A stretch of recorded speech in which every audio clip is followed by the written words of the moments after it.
But और accept, और एक होता है एक्सपेक्ट। एक्सेप्ट का मतलब एक्सेप्शन से जोड़ लो इसको, एक्सेप्शन, इसकी बजाय, इसके सिवाय, समझ गए।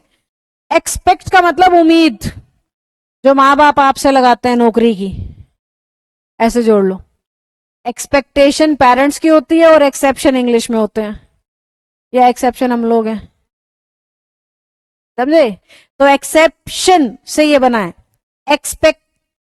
एक्सपेक्टेशन से ये बना है, तो एक्सपेक्टिंग, एक्सपेक्टेशन से ये जोड़ दो। क्यों जुड़वा रही हूं, क्योंकि ये दोनों लेते हैं बेयर और ये लेता है टू इन्फिनेटिव, बिल्कुल अलग अलग चीजें चलती हैं, और हमारा बच्चा इन्हीं दो में फंस के रह जाता है, भाई कौन सा था, एक्सेप्ट था कि एक्सपेक्ट था, है ना, और हम फंस जाते हैं।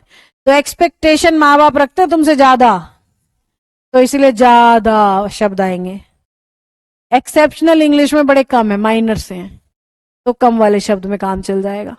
इसमें 2 शब्द है और इसमें 1 है, तो एक्सपेक्टेशन है 2 माँ बाप की, चाहे तो अफसर लग जा चाहे तो खेती कर ले, कैसे भी मतलब कनेक्ट कर लो तुम अपने हिसाब से, गलती मत करना बस।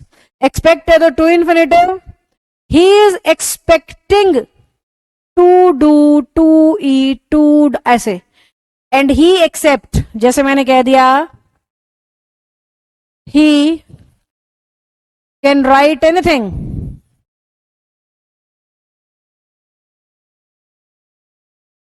अब यहां पे आप ब्लैंक में कुछ भी डालो, पर वो कौन सी फॉर्म होनी चाहिए, फर्स्ट फॉर्म। आप यहां पे लिख रहे हो ईटिंग, डांसिंग, कुकिंग, गलत है, जच रहा है पर गलत है, जचेगा पर गलत है। जैसे ये सेंटेंस आया था, कौन से पेपर में आया था, यहां नाम था किसी का, कुछ धमकी सी दे रहा था, ऐसा सही था, यू कांट डू एनीथिंग,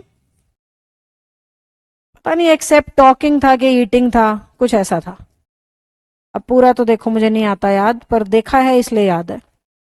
अब हमारे बच्चे को ना पढ़ने में पूरा जच रहा है ये, you can't do anything accept talking, बातों की सिवाय ना तुझे कुछ नहीं आता। हिंदी भी बना देंगे हम गलत सेंटेंस की, जबकि इसमें होगा क्या, एक्सेप्ट है, फर्स्ट फॉर्म चाहिए भाई, और अब ये जचेगा नहीं, पढ़ के देखो, he can't do, he can't do anything accept talk, तुम्हें लगेगा क्या मजाक है, सेंटेंस सुना नहीं आज तक। सिर्फ ये कारण है बच्चे का नॉन फाइनाइट खराब है, ऐसा नहीं है टॉपिक मुश्किल है आपने को समझ में नहीं आ रहा, हम लोग अपनी जचावट और हिंदी वाली एबिलिटीज घुसेड़ रहे हैं उसमें, और वो फिट नहीं हो रही वहां पे रूल के साथ, इसलिए ये मुश्किल हो जाता है। द्वंद्व युद्ध चल रहा होता है दिमाग का, दिल का और अंग्रेजी का, इसलिए पंगा हो जाता है। तो आपको सीधा देखना है पेपर में, एक्सेप्ट है ना भाई, तो फर्स्ट फॉर्म कही थी मैम ने, कितना ही जच रहा हो टॉकिंग, टॉक आएगा।